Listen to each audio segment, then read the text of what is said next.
This is Frederick Meekins of the American Worldview Alert. The early 21st century stands as a period of profound moral confusion. On the one hand, mothers and doctors are permitted to crack open the skulls and suck out the brains of nearly born babies with government sanction under the banner of partial birth abortion. Should these very same people hike into the woods and crack open a bald eagle egg, they could face serious prison time. It would therefore seem that contemporary society is marked by two seemingly contradictory extremes, that of extreme license and that of excessive control. However, upon closer inspection, it could be concluded that these conditions are not as contradictory as the situation might originally appear.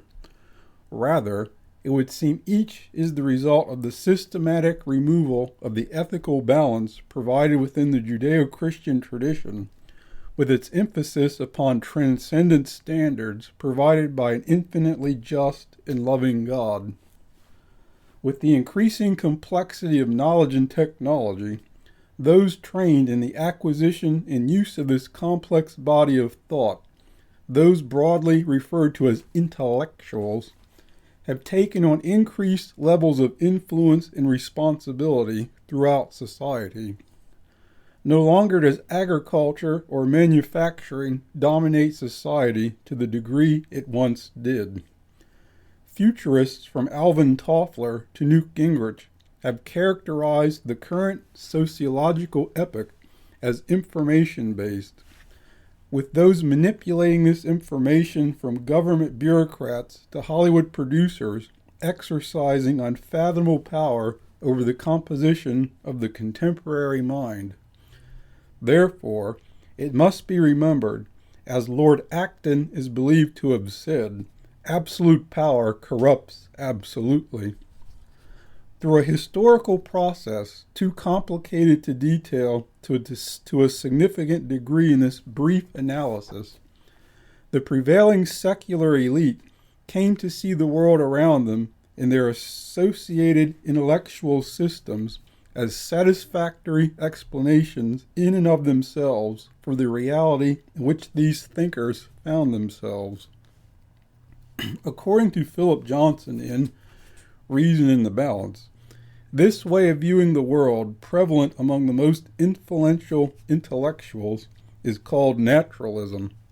Naturalism is the idea that the material reality constitutes the totality of existence, and the idea of God is merely a mental construct promulgated in an attempt to cope with the stark realities of the universe in which man finds himself.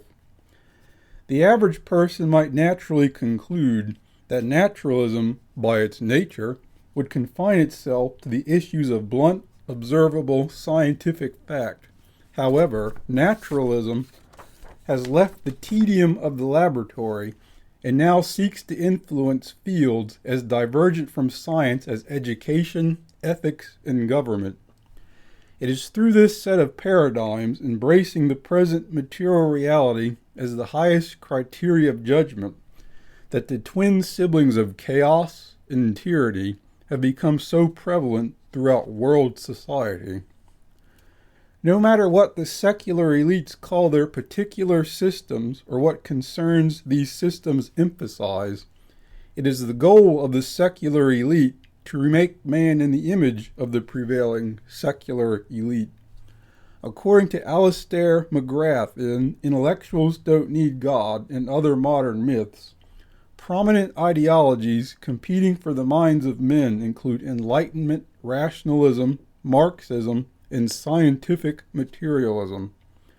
Despite the shades of difference between each of these systems, at their core, each shares the assumption that man is bound by no eternal standard beyond this reality and can be remade into whatever the powers that be see fit. It is from this effort to remake the fundamental nature of man that the sorrow of anarchy and tyranny flow. Bound by certain God-ordained limits regarding behavioral standards in human relationships, man can expect nothing but heartache should he decide to ignore these warnings. However, those seeking to craft a cultural ethos standing apart from the moral will of God regularly ignore these moral stoplights like newly licensed teenagers barreling down the Las Vegas Strip. Proponents of modernism originally hypothesized that man could retain a high degree of morality without reference to all this theological superstition. Yet without a clear theological reference by which to measure, the actions of man degenerate into the depths of unfathomable evil. According to Norman Geisler in Introduction to Philosophy, A Christian Perspective, when man looks to himself as the source of right and wrong, the result is existential subjectivism and relativism, where each person becomes a law unto themselves. And while modernism attempted to maintain the illusion of objective standards apart from the revelation of God, the logical conclusion of such atheistic thinking, postmodernism, holds to no such delusions. In fact, political radical and literary critic Michel Foucault has stated there are no facts, though this assertion is itself stated as a fact, and his fellow travelers down the deconstructionist superhighway literally fancy themselves as assassins of objectivity, according to Lynn Cheney in Telling the Truth, Why Our Culture and Country Have Stopped Making Sense and What We Can Do About It. Such sentiments possess ramifications beyond settling the issue of whether or not hemlines will be low or high for the coming year. Such ideas determine the very shape and composition of human society and relationships. This is particularly evident on college campuses, where these kinds of ideas enjoy free rein, having the status of orthodoxy, and no one bats an eye with anarchy and tyranny walking together hand in hand. For example, Dinesh D'Souza points out in Illiberal Education, the Politics of Race and Sex on Campus, that many college campuses distribute condoms and support the vilest profanity as art, yet advocate a radical form of feminism just about branding traditional forms of sex as rape and enforce speech codes so broad as to punish misdirected laughter and exclusion from conversation. Furthermore, much of 20th and 21st century history has been a running commentary on the chaos and tyranny that result from attempting to undermine the insoluble union between morality and divinity. The former Soviet Union perhaps stands as the primary example of this kind of experiment where, in an attempt to better himself, man turns his back on God and reaps the consequences in abundance. That particular society experienced bloodshed and misery rarely repeated in human history, except perhaps in its sister dictatorships of Nazi Germany and Maoist China.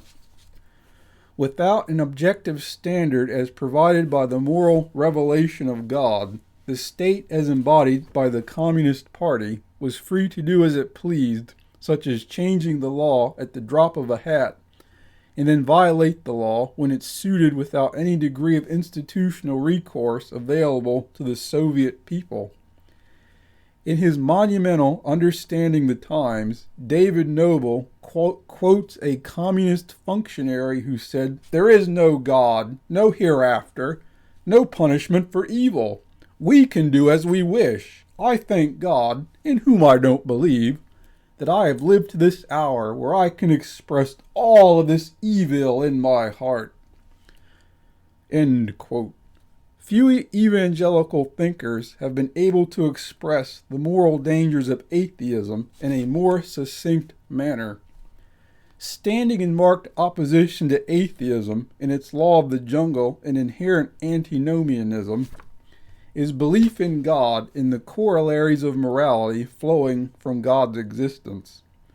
From the heartaches and confusion mentioned previously in this exposition, it is evident that mankind is incapable of establishing a satisfactory moral system of his own accord. Instead, man must be provided one by an objective outside source, yet one familiar with the conditions under which man is capable of thriving. Furthermore, it is only through God, as revealed in Scripture, that one is even justified in speaking of morality in the first place. Try as he might, C.S. Lewis points out in Mere Christianity, man cannot escape the encompassing embrace or rebuke of morality. For even in the attempt to flee from its more traditional formulations, one must invoke the structure of its dialogue in order to appeal to a competing set of standards. For example, D. James Kennedy points out in Character and Destiny, A Nation in Search of Its Soul, that tolerance is the last virtue of an immoral society, since this moral principle is invoked to cover over a plethora of popular abominations ranging from pornography to abortion to sodomy. The issue is not so much that man will live without some degree of morality, but rather by whose standards man will live and the consequences resulting from such decisions. Westminster Seminary professor John Frame elaborates in Apologetics to the Glory of God that, in order to exist as objective standards beyond the level of subjective sentiments, morals must stem from an absolute source. And since these principles govern personable entities, they must exude from an absolute ultimate personality. If morality exists in a transcendent source apart from man and God, morality is granted a degree of liberation from the murky fog of subjectivism, yet is accessible to man and can be said to exist in all situations, even if finite man refused to disentangle himself from the passion of the moment to view these conundrums from the crisp peaks of objective detachment. Since these divinely legislated standards stem from God, they exist as part of the underlying fabric of the universe. Try as he might, man cannot escape the lure of morality. Such a situation further attests to the power of the God standing behind these principles. Romans 2:14-15 says, Indeed, when Gentiles who do not have the law do by nature things required by the law, they are a law for themselves, even though they do not have the law, since they show that the requirements of the law are written on their hearts. Even those who actively choose to suppress and undermine this universal order appeal to it when it suits their interests. C.S. Lewis writes in Mere Christianity, quote, Whenever you find a man who says he does not believe in a real right and wrong, you will find the same man going back on this a moment later. He may break his promise to you, but if you try breaking one to him, he will be complaining before he can say, Jack Robinson, end quote. Norman Geisler illustrates this point in Christian ethics in the story of a student professing antinomianism who appealed to objective standards upon receiving a failing grade from his ethics instructor regarding a trivial matter. At this point, the reader not normally enchanted by the banter of academic dialogue may concede that morality does indeed flow from God, but may wonder what practical impact such a truth may have in everyday existence. Actually, quite a bit. Since God is both the legislator of traditional morality and the loving creator of man, it follows that the traditional moral system established by God and set forth in the revelation of the Holy Bible is the system of morality best suited to the nature of humanity, both protecting him to the greatest possible degree from the rampant evil plaguing a falling world, and allowing him to enjoy whatever goodness that remains in it through the grace of God.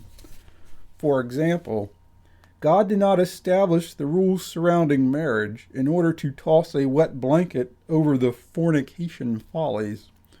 Rather, confining the act of human intimacy within the context of marriage balances both the desire for physical pleasure and the need for lasting love, to say nothing of protecting the individual against the proto-apocalyptic pestilences now ravaging millions.